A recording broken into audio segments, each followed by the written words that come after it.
Hello and welcome to the First Issue Club. We are your weekly comic book podcast where, just like Sue Storm, we love a good read. This podcast is about comic books, the first issues of said comic books. The best issues? Sometimes yes, sometimes no. But what we're going to do is talk about some new ones, the freshest ones on the shelves. And then you can decide for yourself which stories are worth investing in. Let us be your guide. Let us be your Skeletor on the river Styx to the... What? To the hell. You're mixing up a lot of mythology. Skeletor. Let us be your Skeletor in the river Styx in the land of Care Bears. I gotta put it in terms these nerds can understand. Hell's a lot like Willy Wonka's chocolate factory, okay? You never know what you're gonna get. Before we get too far, Oh, yes. this podcast is brought to you by the name on my hat, this beautiful trucker cap patch, Space Camper Cosmic IPA, brought to you from Boulevard Brewing Company, the best beer maker in the damn world. Dare I say, universe. Yum yum, gimme some. Blast my taste buds to another dimension. What a great IPA. I brought my brother to Boulevard when he was here in town. Nobody gives a shit. And he liked it. Well, this is the 10th time we've told you no one gives a shit about your brother stories. If I've told you once, I've told you 1,000 times. You keep your brother's name out of the goddamn show. in the spirit of yelling at me, I do have to make an apology at the top of the episode. Oh, Now, yeah. Of course you do. The regular segment, Of course you do. Andy's apologies. What is it now, Andy? You have the floor. I have to apologize for a review that I did last episode. I reviewed Uncle Scrooge and the Infinity Dime by Jason Aaron. And I want to apologize to all of our patrons. I spoke in ignorance. I didn't understand. Check your privilege, Andy. I'm sorry for the people that I hurt with my words. I didn't know that Uncle Scrooge and Uncle Donald Duck were both uncles to the triplets. Yes. I didn't know that there was an official family tree of the McDucks through history. And you all rightly chided me No, they straight up roasted you. in the Discord server. But I hear you. I'm listening. I am learning. I hope You promise to be better. I promise Yeah. to be better. I hope you all will forgive me. In this time, we're going to give you some time to... Yes, I need time to heal. Mm-hmm. And I hope that we can all move past this, move Yeah. forward together. So, please, Jason Aaron, Don Rosa, everyone Stop involved in emailing Disney. me. We've heard you. Andy has been corrected. We hope that we can move forward as a show, Yeah. knowing that we now know the correct lore for the McDuck Put family. in the work. Know your duck lineage. I knew that I was in St. Louis. If I was here, I would have stopped both of you. It was embarrassing to listen on the drive home, to be honest. Your car almost careened off the. I was on a I-70. train, by the way. The fact that you didn't know that Della Duck was the mom on the moon, embarrassing. The fact that you thought Donald Duck was the father of the triplets, fucking haunting. And the fact that we still don't know who the father of the triplets is negligent on a lot of levels. We want answers, Disney and Marvel. Yeah, that's the story I want Jason Aaron to tell. Well, you're not Give getting, us the daddy duck. You're not going to get it here because I'm not going to read you more Disney books I because think- I don't want to get fucking roasted. I think as a about it. punishment, you should. I have to review every Disney book now? Every Disney duck book. Okay. A DD. We need a special Maury McDuck issue. Waddler duck. You are not the father. Not the father. Boom, boom, boom. He's doing He's a just little dancing off the waddling stage. off the stage. I told you. Quack. So that's my bit. You Yeah, that was a good bastards bit. in the Discord fucking roasted me. You know what's more impressive than Andy flubbing the McDuck thing so bad? The fact that we had so many people know the correct answers And ready to vocalize the answer. The attachment to the Duck family is strong. The first issue club family, and I love it. I appreciate every crack you got. It was fun to watch. And it was a lot. You know what confused me? Just, I guess, to further stoke this fire, Here we go. is Darkwing Duck and Duck Tails. Mm-hmm. Like, do they have any relationship to each other? No relation, but they do crossover. They do cross over. Okay. The only consistency, Joe. Chill out, Joe. Joe, he's our buddy on the Patreon and Discord, who promptly murdered our Vargas. Yeah. The only real through line for Darkwing Duck and DuckTales is Launchpad. Launchpad McQuack is in both. He pilots both of the aircrafts. Got it. Okay, so they're same universe. Yes, same universe. And if you watch, if But you the know about, characters- they completely are the same universe. If you watch the 2017 We're reboot, just saying you will know that. the characters aren't in the same family or related No, to that'd each be other. ridiculous. No, DuckTales is ultimate Scrooge McDuck. Jonathan Hickman's Jonathan Hickman's Duck ultimate universe. duck. Welcome to the Duckverse. I loved that video game. There was a It was hard. Darkwing Duck video game Yeah. that I played like over and over and over again. Oh, that's the one where he's in like the Hawaiian shirt, right? It's like a Hawaii themed game. Was he on vacation? Yeah, like legit, he goes on vacation. I don't remember that. Oh. I just remember renting it. I was remember was breaking my young, TV though. playing Lion King. Oh, threw your controller at the screen. God damn. I had Lion King on a Game Gear. I don't know if I've told this story before. Yeah, let's date ourselves. But my dad worked for IBM.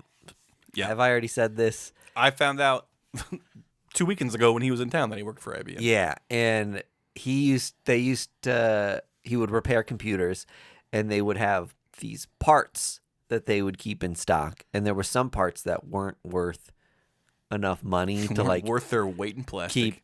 keep in inventory. Mm-hmm. But Did he make you like a bootleg Game Gear from all so of it? so the higher end stuff, there were like printer toner cartridges that were like just under the dollar amount to be considered like untracked parts. And once I know where this is going. once toner started becoming commercially available, they started carrying it at Best Buy.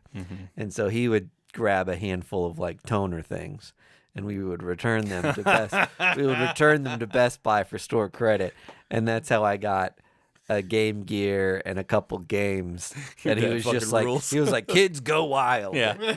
And my sister was really cool and got like Bush CDs. Yeah, I was going to say, your sister And- probably got music. And I was like, I need the Lion King Game Gear game. Yeah. And your sister looks at you and goes, how did we come out the same person?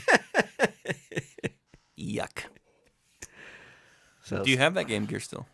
I don't think that I do. I still have Tragic. a Game Gear. It takes 6 AA batteries to power a Game Yeah, Gear. it does take Didn't one of those 6 things take batteries. like D batteries? I don't remember putting D batteries in it, but I didn't I have. had That might have been the only handheld console I had. Yeah. You Switch. You got a Switch. I have a Switch. I wasn't now, counting. Now you do. Yeah.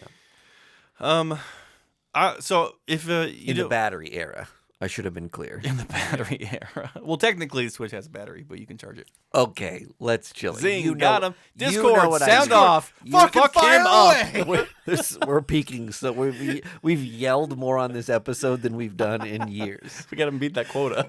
Look, man, I'm just trying to shift the target onto anything else. Q1 was lacking in screams. I got the paperwork last week and it is bad, so we had to really amp it up this Got it. episode. Yeah, so last week I was gone. I was in St. Louis seeing Comedy Bang Bang, which you guys promptly told everyone that I was gone seeing the podcast like an idiot. Yeah. I have a couple things about St. Louis that I want to talk about. Yeah. Since our boy Andy here is homegrown St. Louis, Yep. and it has been discussed that I am a self-described lifer of Kansas City and a true blue hater of St. Louis, I have these things to say about St. Louis. They have us fucking cooked on a lot of areas. Yeah. One, their infrastructure is bananas. The way their streets are set up and their entertainment districts are set up, killer. Absolutely The killer. loop around the cities. It is amazing. yeah. There's so much shit to do in that town. Were you blown away by the fact that you can turn left at any time? It is, There's no medians in the road. You can just go where you need to go. and also, people suck at driving there. Yes, that is very correct. I was never in more fear for my life than in any Uber we took in St. Louis. To all my St. Louis listeners, what the fuck are you people doing? Yeah. Driving blindfolded? It is scary out there, folks. It's because we don't have any highways. You get on the highway, you You don't have any brains. You're Well- all jacked up on toasted ravs. That's true. That's true. The Provel has melted around our brains. You would think that the Uber driver, who is responsible for transporting people and getting their insurance revoked, would be the safest people on the road. They're the scariest. Oh, yeah. Oh my God. One of the Uber driver ran a red light twice. Oh, man. The same ride. Yeah. It was nuts. So I do wish that Kansas City was built a little bit more like that. And I think it's because you guys are a port city. Like, all three rivers meet at St. Louis. Yeah. So it was really built to be a major hub. In Kansas City, we do have the Union Station and the Mississippi. Kind of. We had the Missouri River. Yeah, We don't have the Mississippi.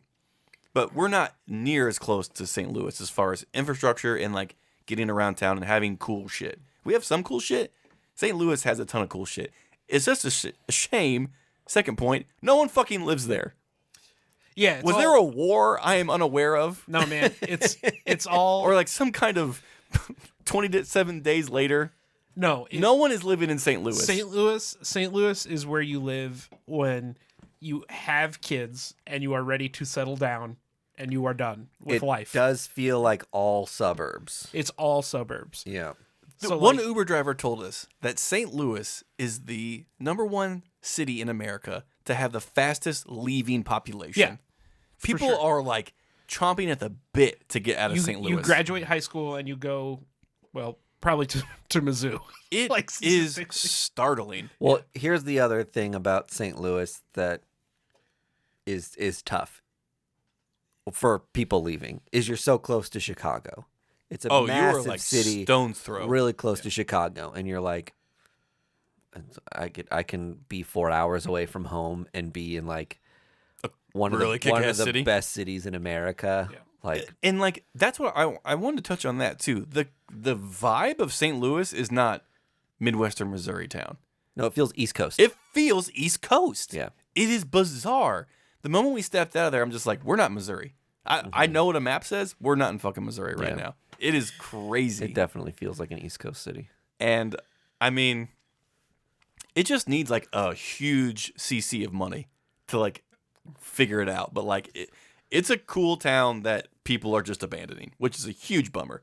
Because I stopped into a lot of comic shops that were amazing. Every venue we went to was beautiful. Like the history of St. Louis is amazing. It's just a really cool town. I wish Kansas City could mimic whatever they're doing and implement it in here, but it is interesting that like you think about in Kansas City, you're like, where do the hipsters hang out? And you're like, oh, there's this area called Westport that people hang out in. Yeah. In St. Louis, it's like, well, you have this place and this place and this place. yeah, and there's this like place. 4 different hubs that are like cool as fuck. And the sprawl is just unreal in St. Louis. Yeah. But it does create like a lot of different places you can go and get a different vibe. Kansas City feels very incestuous in a way that it's like, if you're a type of person, this is your part of the city that you're like in the most. Yeah. And St. Louis, you've got options. Yeah. And so, I mean, if I didn't love Kansas City so much, I'd be like, I'm just going to move to St. Louis and get a cheap, giant house. How about this? First Issue Club, your #1 resource for competing Midwest cities. Yeah. You won't get that kind of content anywhere. Nor should you, to be honest. I just wanted to talk about my trip real quick because there's not really much comic book news. Except Oh? Are you done with St. Louis? Oh, I don't want to cut you off. I did want to say we stopped at a cool shop. Yeah. Apotheosis. Apotheosis. Cool place to go to. Check them out online. They were very like hip, liberal, like pro, all the stuff I'm pro. It's very nice to see that out and loud. We have Elite Comics here in Kansas City that is like our liberal, cool shop where everyone's like cool with everything. The majority of other shops that I've been to in the world are pretty conservative. Yeah. And run by kind of like grumpy people. Old men. Yeah. It was very refreshing to see a shop like this be so flagrant with their pride of like being left and democratic and like just kind of punk rock. Did you go to Wizard Wagon?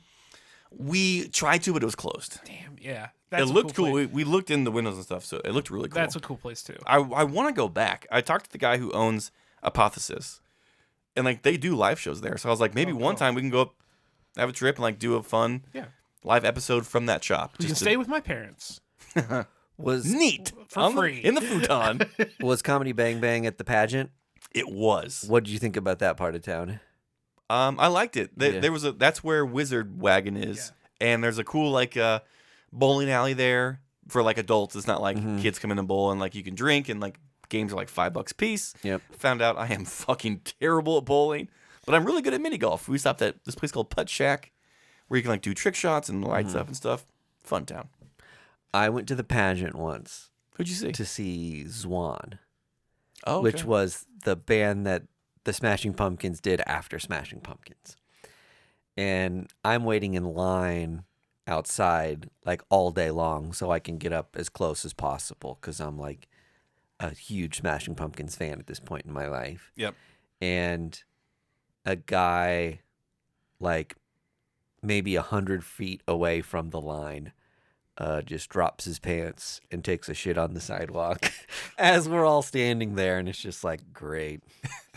Now we're just going to be staring at this guy's pile of shit he what left. is Billy Corgan doing? The St. Louis sidewalk all week long. And just like nobody stopping him. Everyone just like another fucking guy shitting on the street. Yeah. Dude, by the look of that, you are very sick. You need to go to a doctor. I'll say I've never seen that happen in 40 years of living in Kansas City. So consider Kansas City, my friends. Shit free. Or at least we do it in private. Yeah, that's right. The way God intended. Mm-hmm. Be ashamed of it. Yeah. Anyway, that's my recap of St. Louis trip. The shops are cool. Cool towns. Nobody wants to be there. Yeah. Bummer. Drink more Bud Light. No, drink more. Space Camper, IPA. Yum, yum, give me some. Down to my tum-tum. You had some news, Vargas? Big news. All right, so anybody who hasn't read Blood Hunt 4 yet, skip ahead because there's big spoilers. Andy wants to talk about something. Yeah. Okay, Blood Hunt 4, skip ahead. Otherwise, fucking Moon Knight's back. Hey. Well, duh. Yeah, but like, he's back. Khonshu's free. He resurrected Mark Spector. Marvel's releasing a Moon Knight Fist of Khonshu issue 0 next week. They surprise dropped it. Who's writing it? Jed McKay? Okay. So that series is dropping a 0 issue. They're going to continue with issue 1, I think, in September. What's the Dazzler variant for that? They don't. Is there a Godzilla variant for that? Probably. There probably will be. But yeah, so I'm fucking pumped about it. Can I ask this? This is more of a logistics thing. What's a Khonshu? How do surprise drops work for comic shops? Do they just send them for free? That is a Doug question. Yeah, and we'll report back next week. Yeah. Yeah. Doug, if you're listening, please text us. I would assume that they would say, hey, this shop already ordered X amount of Marvel comics. We're just going to allot you these issues. But it's a full-priced issue. It's not like it's a $4.99 issue. So it's not like a combo man. So it's like it's like Marvel doing a solid for comic shops is my assumption. You would have to, unless so it was announced this week and it's coming out next week. Yeah. So unless Marvel sends out an email to all their stores just like, hey, short notice, surprise drop, like there's no way they could get distribution that quick. I would guess because I didn't see any variants for it. Yeah. I could be wrong. Again, Doug, keep us honest. But like Everyone in the Discord, Everyone- keep them honest. Everyone needs a Doug in their life just to answer all your I what talked to ifs. Doug today. I was on his podcast. Did you? All right, right on. they could just like Moon Knight special issue. How many do you want? No variants, Yeah. right? Because then like you can basically say like, okay, we've got Free kid shoes, never worn. Well, we've got 20 people that read Moon Knight. We'll order 20 of Sure. that special issue, Mhm. right? Yeah. And then they can announce like, oh, it's an issue 0 that teases. Do you think maybe they were like warned ahead of time? Maybe Like Yeah, they're just maybe on like, their- hey, like don't tell. on That- their FOCs. don't tell. Yeah. But There's no way it wouldn't have made news. can you already. believe in magic for like a second? I didn't hear about it. And if there's one person on this podcast that's going to hear about a new Moon Knight comic, Yeah. He's on a lot of mailing lists. Got Google alerts set yeah. up. yes. One every 10 minutes. This way's battery's so low all the He time. spent night wrong. So just moon, night. Moon Knight. It's just yeah. like, I'm getting so many alerts. Do you guys want to know when the next full moon is? My phone tells me. In all 25 days. time. Anyway, I want to talk about something. what? Them leaked. That Them, sounded drunk. I would talk. I would talk about I would something. talk about something. You no. Yeah. Them leaked Superman pics. Oh, Dude. yeah. They look fucking awesome. fair- Calling it right now. Mr. Terrific is getting a solo book next year.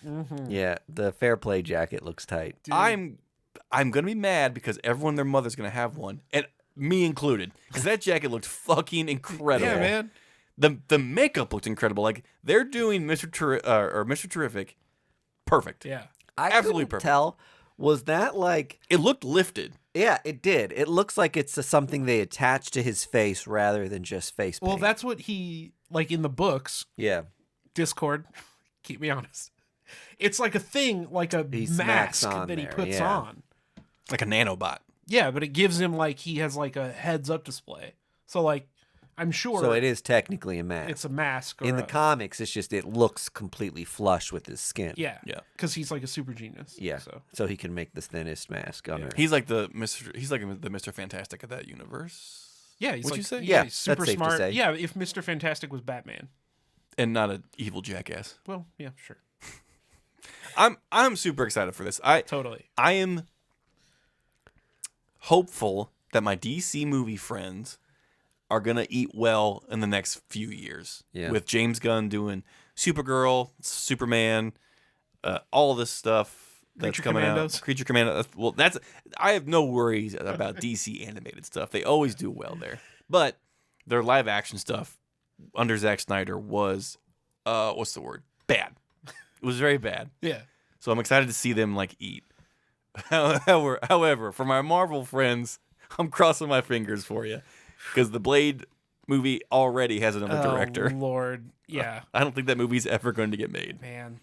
I'm shocked that Mahershala Ali is still like, I mean, I guess he's probably contract locked or whatever, but Oh, I'm sure they're paying him a lot of money just to sit Man. still. It's just, well, you would hope anyway, as like a fan of these movies and someone who wants to see another cool Blade movie, that they're trying to get it right. And maybe they're sinking a bunch of money into it and losing money. Mhm. But maybe they're going to figure it out. It is kind of a thing of just like biding their time. They're just like, because they're obviously taking into account the fan outcry that they've been getting for the last 3 years. Yeah. So they're like, listen, if we're going to do this, we have to do it right the first time. Part of me wonders with that one, would it be cool in 2025 to do a Blade movie that feels like the old Blade movies? yes. Hell yeah. I think people would love that. I would Whereas, lose my like, mind. Traditionally, it's just like, Making man, it a 90s bop. we don't want comic book movies like that anymore. They're very eye-rolly, but like we've got such nostalgia for it at this point. We've had so many super serious comic book movies that something that pays homage to those older movies and is a little extra campy sounds kind of fun. If they don't And make it honestly, R, big misstep. like Madam Web, as bad as it was like one of those movies. Oh, yeah. And it was kind of fun to watch, at least streaming it. Okay. You didn't watch it, did you? I got contact high. like from everyone's experiences, where Yeah. I'm just like, oh, no, thank you. I mean, it was bad, but I thought kind of in a fun way. It was That bad. doesn't exist. It was bad. You don't think bad in a good way is a thing? Yeah, man. Name another movie that's bad in a good way. Like The Room is bad in a good way. The movie's bad. I've got a shelf full of movies that are bad in a good way Yeah. at my house. Tremors is bad. In a good way. Tremors Yeah. is good. Yeah, yes, I have 2 posters of it in It my is house. not bad. Tremors is a good movie. It's a cult classic. Yes, The Tremors. Room is a bad movie. That is fun to watch. It's a cult classic because it's fun to rip on.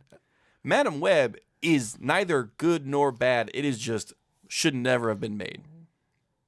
Because you can't riff on it and make it funnier. Sure, you can. I think there's You plenty. you think you can Mystery Science Theater to 3000 that? Have you, they? How did this get made? Did an entire Madam Web episode. Yeah, man. Was it any good? There was plenty. They filled up in over an hour. We're filling up over an hour talking about St. Louis. Not hard to do a podcast. Anyway, Well, I hear your point. I you don't haven't- concede to it, but You I hear haven't it. even seen it, so. I don't need to see that. I saw Morbius. Oh, dude, I can't wait for Morbius. More. Oh, boo. More. BS. More BS. Yeah. Oh, Avengers Academy coming out real quick. quick fire. Boo. It's a comic book. The guy who did the really cool Native American variants, Jeffrey Ferengi. Yeah. he passed away. He was like 50 or something. He had which is lupus. Yeah. It was a bummer.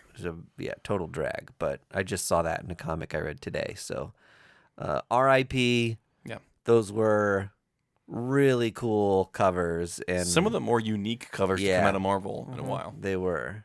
And it's also cool to see like superhero stuff done in like really pop art, pop culture stuff done in this style that you normally wouldn't like have smashed together. Yeah, it's like a native styled Yeah.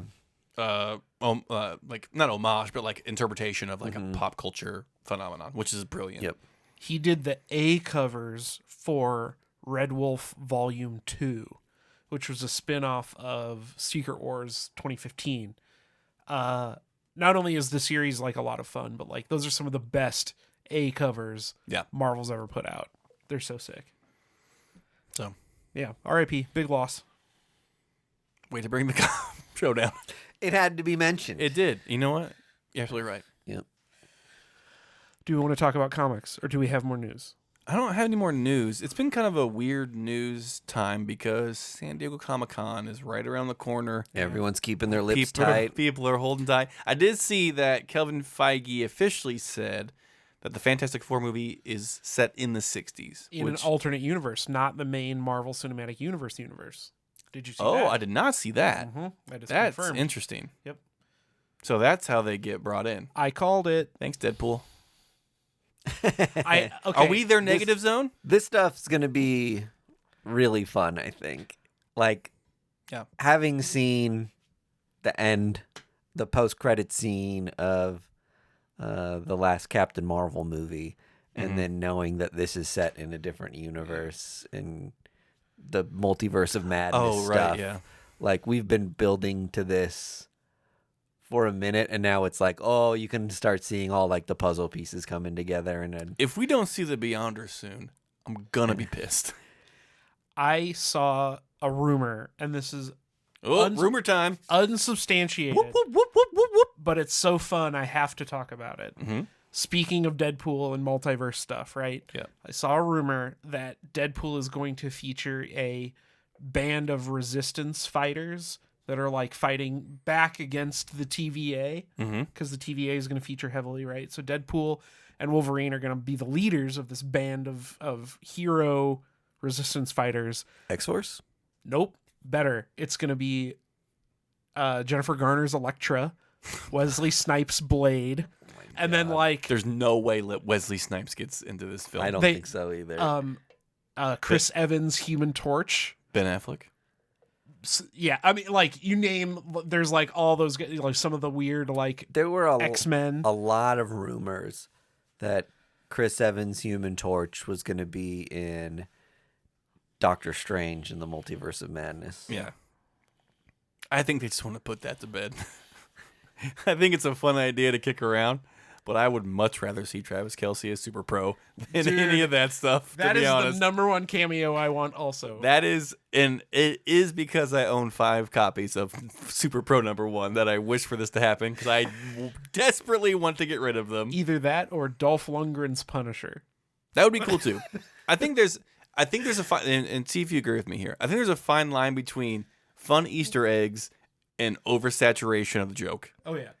And like I hope they toe the line of just like not throwing in every goddamn reference they can. Yeah, and there was that really big conversation around the Flash movie and cameo fatigue. Oh my god. And that movie took like a big hit from people being like, there's no substance here. You're just showing us a bunch of celebrities. Well, And it wasn't even done well. that one felt particularly bad because it was like, look at all these dead people that you used to like as a kid. Yeah. You know, it's like, It wasn't bad CG. I mean, it was bad CG, Yeah. and then it was also like, you know, Nicolas Cage didn't know that his face was going to be used in that movie, and like, Yeah, they used both love versions that. of Superman from George and Christopher Reeves. Like, that shit was kind of in poor taste. Yeah. Not a huge fan of that. But if Dolph Lundgren shows up and he's like, "Time to punish," Yeah. and just gets blown up or whatever, like, Yeah. I don't know. I'm sure they'll do it right. But I'm sure they will. I think they're going to be more Deadpool variants than like Yeah. cameos, which I find fun. I haven't seen, there's a lot of variants that don't have pictures with them yet, or they didn't at least last time I was on previews, that say Deadpool movie variant. Oh. And I kind of am expecting at least a couple of those to pop off.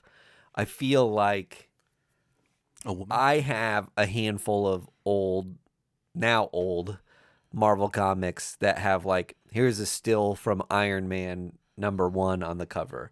Okay, and they those- haven't done that in a while. And those though. books are worth some money now. Yeah. Like, people love Robert Downey Jr.'s actual photo on a comic book. Like, When's the last time Marvel did that?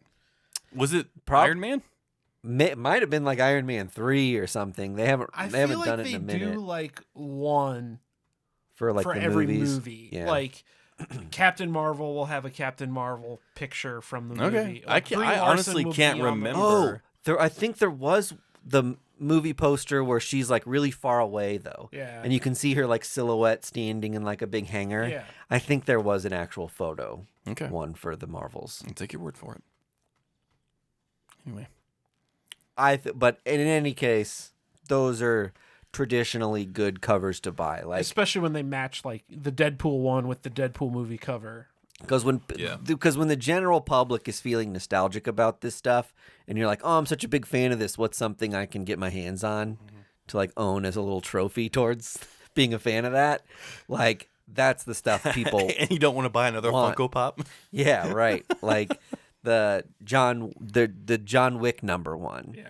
Oh my God, The that's cover that has a photo of Keanu Reeves sells for a ridiculous amount of money for how new that comic is and how many were printed. Also, we've said this before. The John Wick comic book is phenomenal. Was it? Yeah. Yeah. Like the action sequences slaps. in that are amazing, as well as the Cyberpunk 2099 one or whatever. Yeah. Didn't Greg Pak write that John Wick book? Cullen Bunn did. Cullen Bunn did. That's right. No, he wrote Cyberpunk. Yes. He wrote Cyberpunk. John sorry. Wick, I think, was Greg Greg Pak? Pak or Andy Diggle or like Something like one that. of those guys. Anyway, I don't remember liking the John Wick We covered it on the show. comic. You said it was the best comic you ever read. Okay. You said it in this voice. God, do you remember that phase? I know. It was rough. I sounded exasperated all the time. It was like a bad Jerry Seinfeld impression. what's the deal with comic books? What's the deal with John Wick? Jerry Newman. Let's get into comics. Yeah. Who read what? I read one. I read one. I read 2. I also have 2 from previous weeks because it sounded like a Okay. Damn it. Andy, always a friggin' overachiever. Sorry. Well, okay. I'll say this. The 2 I read weren't fun. Oh, Aw. Aw, Greg. It happens. but were they informative? No. Oh, One was Absolute Power, oh, which is the precursor yeah. to the new event happening in DC. Absolute Power Omega. Yes. Yeah. Was that the actual title? Yeah. It was like an annual. There were many writers. Aren't you glad you spent artists on it. $4.99 on it? No. Kind of mad. But it's my own damn fault because I've been so distant from DC. I'm not mad at them. This has been kind of weird since we've been on a break. I know who Failsafe is. I know who Amanda Waller is.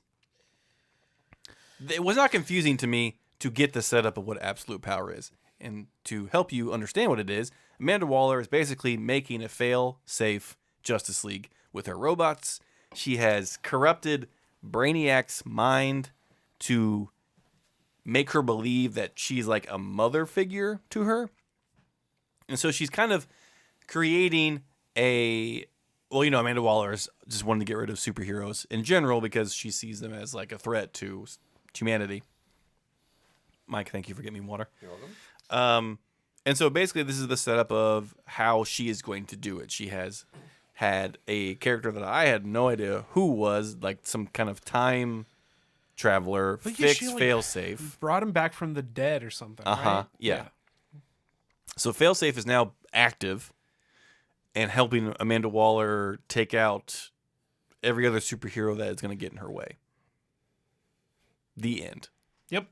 And so this is Amanda Waller's story to have absolute power. But they're gonna like the image that I keep seeing for absolute power is Superman stopping a robbery, and the guy freaks out and shoots Superman with a gun. Yep. And it like goes through him. Right. So like the bit for absolute power is not only are they making Robot Justice League, but they're somehow stealing the Justice League's power to do it, right? Or these common crooks are now being supplied with instruments super guns to hurt heroes. Kryptonite bullets. Because, if you're in Metropolis, Amanda Waller knows to give you things with kryptonite in them to hurt Superman. Or you could shoot a bullet through time and then have that bullet time travel to a place where Superman was. Hell yeah, and dude. And so it gets inside of him thusly damages. That's what I love about comics. Now people say that like it gets weird when it's convoluted with time travel. I'm like, it makes perfect sense to me. Yeah. Like, I watched Back to the Future when I was like 2, and I was like, this is so simple. This is the easiest thing I've ever seen. Yeah. Zemeckis, you've done it again. More Grant Morrison time bullets. Thank you. Yeah. I need a whole clip of time bullets, baby. I was like, why isn't this a boom tube? You know what I mean? Just like, fuck it up. As an event, nothing inside of me is tickled or aroused or even piqued. Like, this is the most milquetoast event I could think of right now. Which is a shame because it's Mark Waid and Dan Mora. Baby, I hear you. It'll be good. Okay. I'm not going to read it. Oh, mighty words from the Andy Vargas. I didn't pull it. It comes out next week, issue 1. Wow. This says something. Because I pulled all DC Sleepy Time Tea. And I was pumped for that. I could give a shit about absolute power. I like the sleep stuff too. Well, you'll have to let us know how it is. I will. In 6 months when you get it. I know. Are there any cool covers? Because Sleepy Time Tea had those like cool blacklight covers. Yeah, there were a lot of really rad covers. I mean, Dan Mora's doing the art. I'm sure he's doing a cool 1 in 100. There's been some design. Obviously, they're doing some like unique character designs for the events. Like they normally alter people's outfits. So there's like character covers that look like those like Jorge Jimenez character covers that they did on Batman for a while. Okay. And a handful of other I'm sure variants. there will be cool ones if they do the entirety of the Robot Justice League. But all those robots looked the same. Yeah, because they're all based on failsafe. But they all look, one kind of looks like Flash.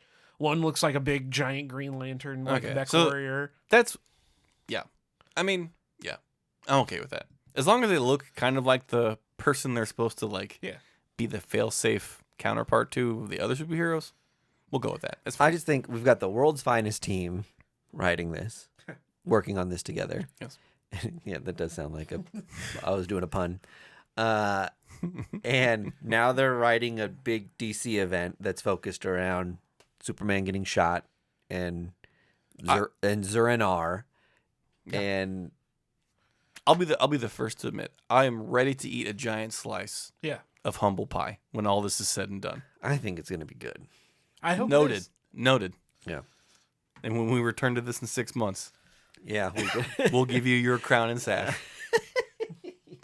I also read Blood Hunt Magic by Ashley Allen and Jesus Hervas. The Momoko cover I loved. Yeah. Was that the A cover? I'm not sure if it was or not. No, that was a variant.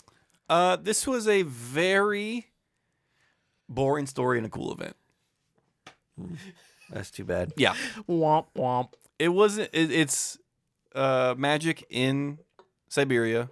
Kind of just like walking around and stumbles across vampires and these kids that are trying to run away. The story's just like trying to help the kids. Not as much action as I would have liked with magic and her big sword. A lot of talking. It's basically just like a lot of like chess with words, and it's just like, oh my god, like just fucking stab this dude already. Yeah.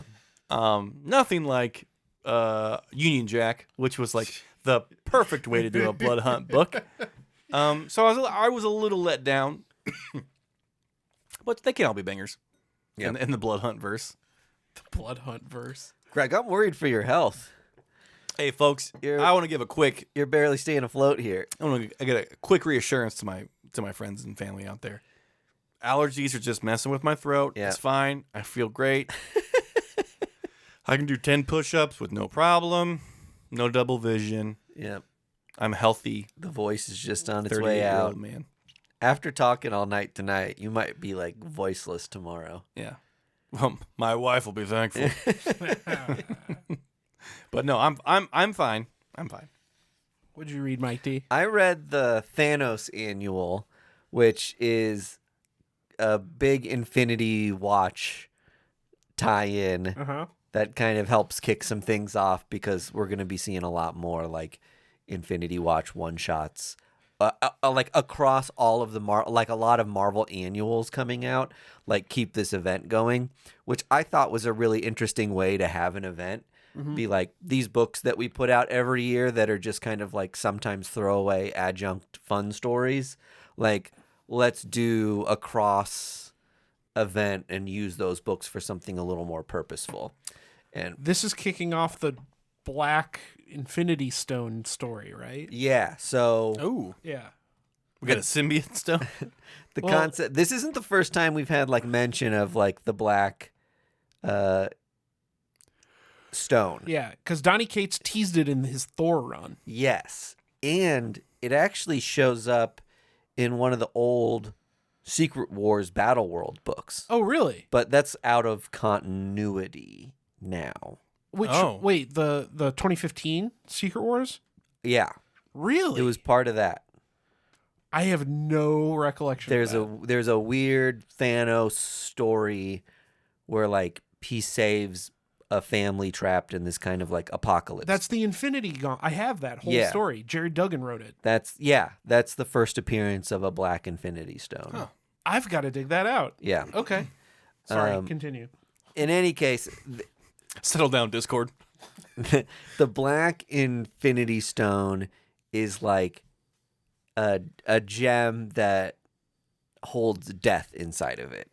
If you know the lore of Thanos, he's like He's super thirsty death. for death. Death is a character. It's a woman, and Thanos is infatuated and in love with death, but are always ultimately at odds. He's someone who will never submit to death.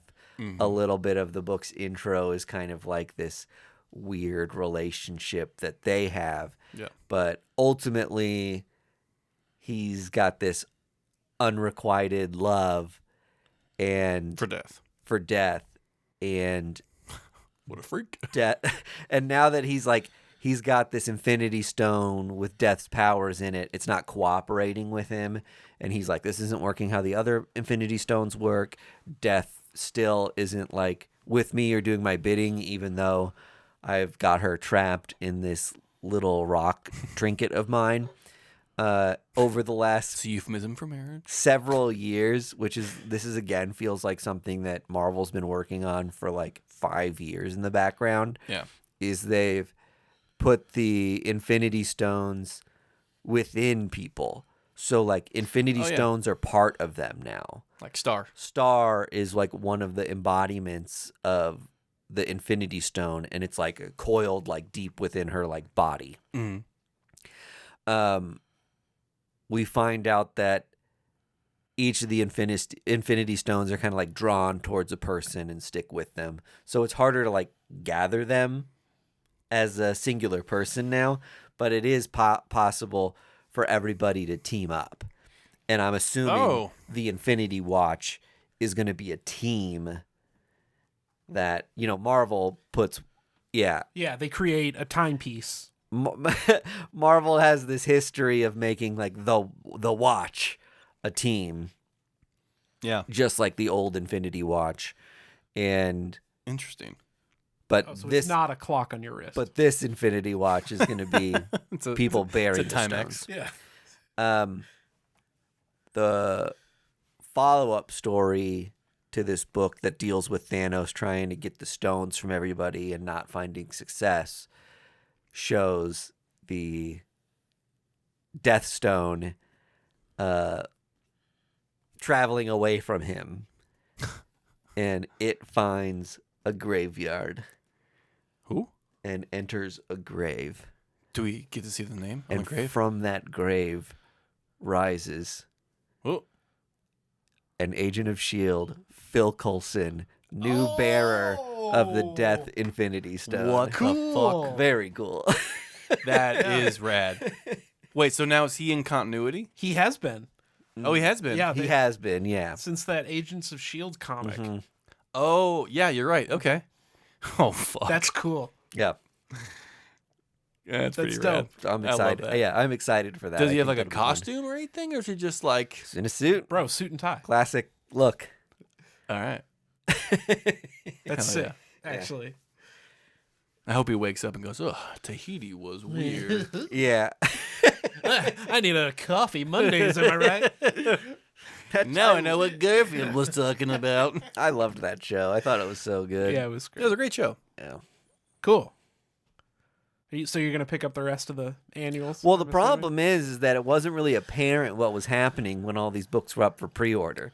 And now that you realize things going on with the annuals, it's like, shit, I missed the pre-order on a lot of them. So I'm going to have to like track them down or buy them weekly now. You can go to TIFA. Yeah. They have pre-orders the day before. Yeah, that's messed up. I'm like, how do they fulfill? They have to like cancel. They don't. Yeah, they have to like just cancel people's orders if totally. they don't have them, which like I hate that. Yeah. Because I might say like, if this is something I really want, I'll go to my shop and get it if you don't have it. Mm-hmm. Otherwise, if I think you have it and I wait a month and then you're like, sorry, we didn't get enough of them. We kind of run a weird organization. And I'm over like, here. well, tell me that. I could have like figured out a different way to get my hands on it before it became like really hard to find. Yeah. That's the gamble. For shame, Tifa, but you're really great customer service. Yeah. Best customer service in the biz. Look how whiplash. For shame, but I love you. I got to give them their flowers on that. They have, I think, the best customer service of any online comic book retailer. I like that they seal their bags and boards with little stickers. Yeah. Tefal stickers. Oh, that is sweet. Nice First little Issue touch. Club. Not sponsored by TIFA. Just so you know. Yet. Never. Okay, I read one book this week and a couple books from previous weeks that we didn't get to talk about. So Breaking the rule of First Issue Club, I will allow it. Well, we didn't talk about it yet. Okay. So they're undiscussed books. I read Zatanna, Bringing Down the House That cover rules. by Mariko Tamaki and Javier Rodriguez. First and foremost, the art in this slaps many times over. Bringing down the house. And also Mariko Tamaki, she writes... I was looking through my CLZ for like stuff that she's written, and she writes like the best like one-off mini stories in those giant extra large DC issues every time. So like she did a story in Detective 1027, she did like the those 100-page annuals. She always does stories in that. She wrote some Wonder Woman. She wrote Crush and Lobo. Oh, that's right. Yeah. Just an incredible creator. She did Breaking Glass, Harley Quinn, from the DC Inc. book. Yeah. Was she the main writer on Detective Comics for a little bit too? I think For so. a second. Yeah. Yeah. Or like when they was Or like the back- alternating. yeah. So this is actually the first like ongoing that I've read from. I think it was between her and Tianyin. They were going back Is and that forth. right? Okay. It was either her or Tom King. They were going back and forth. Yeah. That would make sense. Yeah. But this is like almost a Zatanna origin story. So it starts out with her as a kid, and she does this trick and like kind of messes it up, and then it kind of flashes forward, and she is not Kills kid. Actually saws him in half. Yep. Oh, I guessed it. Oops. But so as an adult, she is a magician in Vegas, but isn't calling herself a magician. She's trying to Illusionist? She's like separating herself from magic. She's like, I don't do magic, I do tricks, right? Yeah. Wait a minute. You don't want to say that in Vegas. Well, she does. I do tricks in Vegas. But there's this person who keeps coming to her shows, and she's weirded out. Is it and the top half of the kid she saw? no, but this person is like takes off her glasses and doesn't have eyes, and then Oh. summons like a demon in the middle of her show, and somehow she is tied, whatever. And then the thing at the end of the book is you find out that Zatanna killed Zatara, her father. So Oh. whatever. Again, it's kind of a Zatanna origin story. Retcon. Well, it's Black Label, so it's out of continuity. Zing. Jesus. How does it feel to be roasted IRL? I need to take a shower to get all this egg off my Guess what? face. You just got your roses for your grave. But I love this book. It was cool to see a character like this, who's normally played like kind of silly and goofy, get a more serious treatment. It is weird how the different treatment of Zatanna. Yeah. Like every other superhero pretty much has a standard through line of how we handle Iron Man, how we handle Batman. Like he is this kind of person. People, when they get Zatanna, are just like, I don't know what to fucking do. Does she do tricks? What the hell am I doing here? Yeah, like Is she sexy? Is she cute? Is she reserved? Is she outspoken? Yeah, sometimes she's like Doctor Strange. Sometimes she's like Constantine. People have more of an idea how to write Detective Chimp than Zatanna. Yeah, oh yeah, for sure. So it's cool to see her kind of get her own voice that kind of mashes all that together. Yeah. And I'm really interested to see where the rest of this goes, and kind of how she, I guess, grows as a character, as a magician, as a superhero. So it was really great. I would definitely recommend it. Can I shout out Erica Henderson's Harley Quinn annual? I don't know if either of you read that, but features Zatanna, who is doing magic on a cruise ship. Oh my that god. that Harley is on, going on vacation, and it is such a fun book. Erica Henderson writes and illustrates it. Oh hell yes. And it's just one of those like really zany, really fun, charming books that's just a great one shot to pick up. I feel like the same way that Leah Williams did The Exterminators, Yeah. the same thing can happen over at DC with like Harley Quinn's, Zatanna, a couple other like Power Girl Huntress. Like I feel like that type of riot girl like spirit can live in DC as well, and I hope someone figures it out. Leah Williams. Leah Williams. Just give to Leah Williams. Yeah. Well, She's killing Power Girl. Really? Wow. R.I.P. What is it? Is it Birds of Prey? Gotham Sirens? There's a book that's coming out soon. Birds of Prey. Birds of Prey's already Exists. coming out. Kelly Thompson's writing it. But there's like a 4-issue mini. Oh, maybe. I don't know. I haven't. Whatever. That's probably Gotham Sirens. Gotham it's 4 Sirens. issues. Yeah. That sounds kind of like Exterminators. Anyway, I also read from a couple weeks ago Gotham by Gaslight, the new Elseworld book. Thank you. This is upside down, my guy. Oh, whoa! I wasn't expecting Greg's that. like, trade dress goes on top. Yeah, hey, in my mind, in my America, trade dress goes on top. DC, figure it out. Shockingly, this was more of a Catwoman book than a Batman book. Okay. It's going to be... I mean, Andy Diggle's writing it, so I have no doubt that it will be a comprehensive and cohesive story. Mm-hmm. I thought this was going to be 12 issues. It's only 6. Oof. Good, which is good, because I don't think that there was enough juice in here for 12 issues. They're going to be gassed by 5. Well, Gotham by Gaslight. There you go. I am excited about it. It does maintain the same kind of like Victorian feel as the original. The characters are cool. Batman is still that kind of like man of mystery. People don't know if he's a myth or which plays well into the art and all that kind of stuff. If you're an Elseworlds fan, you already picked this up and you got it and you loved it. So I would recommend people pick this up. So I'm assuming from the title, Superman shows up in this same era. Yes, they are hinting that because Kryptonite. That's the premise of this first issue. Is Catwoman's trying to steal a Kryptonite ring. Okay. And it shows up at the very end. So yeah, the presumption is that, and it starts out with Ma and Pa Kent like on the Kansas frontier, like a covered wagon, and then the meteor crashes. Oh, come here, Paul, and then it kind of flashes forward to Catwoman in Victorian times. So. Cool. The presumption is that Superman will show up at some point, but we don't know how because I guess Gotham is still in America, but it's very London inspired. So maybe she has a buyer in America. Yeah, maybe. Or he's Superman; he can fly, so he might just fly over. Oh, that's the one who can fly. Okay.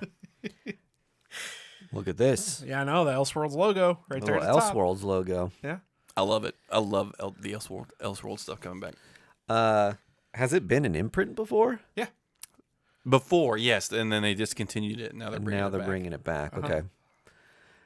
What's confusing to me is if we're calling Black Label stuff Elseworld. Yeah. But and Elseworld, then we've got an imprint called Elseworld. Well, Elseworld had a pre-existing universe. Yeah. And I think Black Label is just its own alternate universe. Well, because DC kind of started the alternate universe thing, what they initially called it, Elseworld, just became a blanket term for anything alternate universe. Like Kleenex is actually just tissue, like facial tissue. Yeah, great comparison. But I think... But that gets confusing for me because sometimes I even call, if I'm referring to an out-of-canon Marvel story, I might say Elseworld. Just because that's a word I use for out of canon now. I think the big difference, though, is a Black Label book is going to stay true to the mainstream interpretation of the character. Yeah. But in maybe a more serious tone, an out of canon story. Yeah. If City of Madness had come out now, they probably would have labeled it an Elseworld book. Yeah. Right? But Elseworld... Or Dark Knights of Steel or something. Well, Dark Knights of Steel and DC versus Vampires both have stories coming out labeled as Elseworld. Elseworlds, yeah. Okay. So they probably saw that what they were doing was gaining traction. They're just like, okay, we need to put this in Elseworld now. Yeah. Let's it needs bring to it back. Be tucked in its own thing. I like it. I like order. Thank you, DC. Yeah. DC, while we have you and you're still listening, bring back Vertigo. God, bring back Vertigo. Please bring back Vertigo. Yes. The time is right. Some of the coolest indie creators did some of the raddest shit on Vertigo. I miss it. The other book I read was White Boat by Scott Snyder and Francisco Francavilla. That's a variant, right? This is a convention exclusive Ooh, variant. look at you. Dave Johnson. What convention, do you know? I don't know. But I got it. How about that? I don't actually know if it's a convention exclusive. I guess it could just be a Dave Johnson exclusive that he had at a convention. So now you're just lying to our audience. I don't know, man. It's an exclusive. And it said that it did. Just another week with Andy Vargas. Jesus. Can't wait for next week's redaction. But White Boat, between White Boat and Spectrograph, I think those are the two best distillery books, by a mile. Are these the bags that they send their books in? No. Okay, I was gonna say these are fucking nice. Yeah.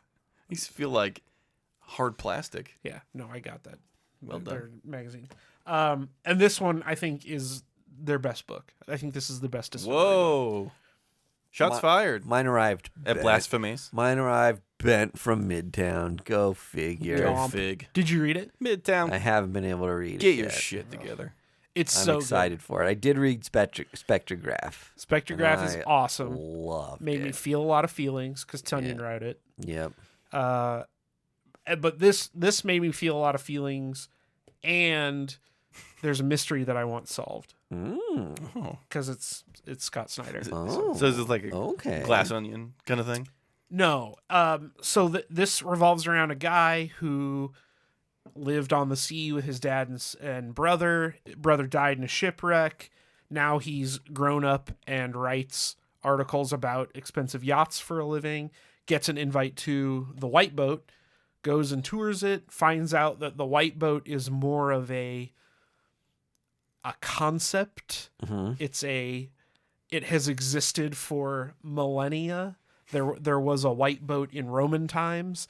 There was a white boat all through history. Oh, so it's like an Assassin's Creed tie-in. Yeah, that's exactly right. But he is now, at the end of the book, stuck on the white boat, but has discovered that famous people throughout history have like Charlie Chaplin made a movie just for the white boat and in honor of it, and it's preserved on the white boat. There's a Rodin sculpture that's on the white boat. We're gonna find out that like Skeletor is piloting this down the river Styx. That's the whole thing. It's like That's what it's building to. it's like, is this some sort What of we've always purgatory? wanted. Is your moniker Scott Snyder? I've been planting seeds this entire time. I hired a guy to go play me at conventions That would be Andy Kaufman level absurdity. just for a podcast joke. I end White Boat with Hi, Andy. Hi, Greg. Fuck, it's a picture of Mike D. And then we end the show. my editors are like, what's the last couple pages here? Oh, it's a bit for my podcast. What's First Issue Club? Scott, please email us back. Jesus. And he was never heard from again. Okay, what was the first distillery book called? Does anyone remember that? Devil's Cut. Devil's Cut.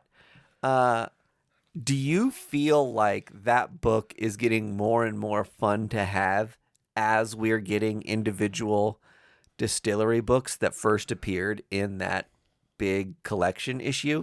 Because those had like little preview zero issue stories for all of these books. White Boat was one of them. Yeah. The ones that I was excited about coming out of Devil's Cut are the ones that I'm most excited about now. Yeah. Like, It's wild to think that these books are still coming out. They've been really good about like The consistency of distillery has drip been feeding very them. nice to see. Yeah. I mean, yeah, when I find like a cool Devil's Cut cover that I don't have, at dollar bins or whatever, I pick it up. I think it's I think in assuming that distillery makes it past 2027 or something, it'll be a cool thing to have. Yep. Yeah. I own the first book that Dark Horse published.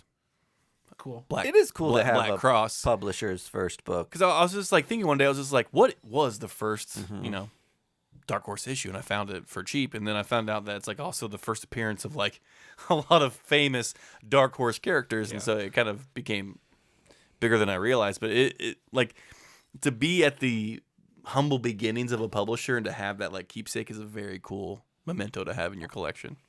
Especially when it is something like a Devil's Cut. Because like, the first Dark Horse book is, that's cool to have. But like the first Image book is like Young Blood 1. That is true. Yeah. No, it doesn't. Nobody cares, right? Yeah. But something that's more in tune with what the company will become, that has previews of all these little books, is like it's a cooler thing to have. I dig that. Yeah. Because like you could make the argument that the first distillery book is Gone #1, right? Because that's the first like full Actual comic, full story. whatever. Yeah. You could make the argument that Devil's Cut's a preview book, but yeah, I think the collectors will all say that like Devil's Cut is the first thing. It's the thing to have. All the real ones will say The real ones will Devil's agree. Cut. The first 9.9 I ever got. I sent in a Devil's Cut variant. 9.9? 9.9. Do you own a 10? I don't own a 10. Okay. I have 2 or 3 9.9s now. One day we'll get Someday that gem. I'll have a 10. I did order Spectrograph slabbed from like a 300 copy variant from some retailer. Mm-hmm. And so we'll see when that comes in. Yeah. But you'd hope fresh out of the box straight to CGC 2.5 in a square bound thing, which are like the best chances you have of getting a 9.9 or a 10. That might be a cheap way to get it. Buy a stack of magazine books, send them all in together. Uh-oh, we're flailing. You know what I see a lot in 10s is that first appearance of the World Tree characters was in that weird Image anthology book. It's like Image number 10 or whatever they are. There's a lot of 9.9s and 10s of that. Yeah, anything. It's a shame nobody cares about it. Is that it? That's all I got. That's what I read. I think that's an episode. That's what I call an episode of First Issue Club.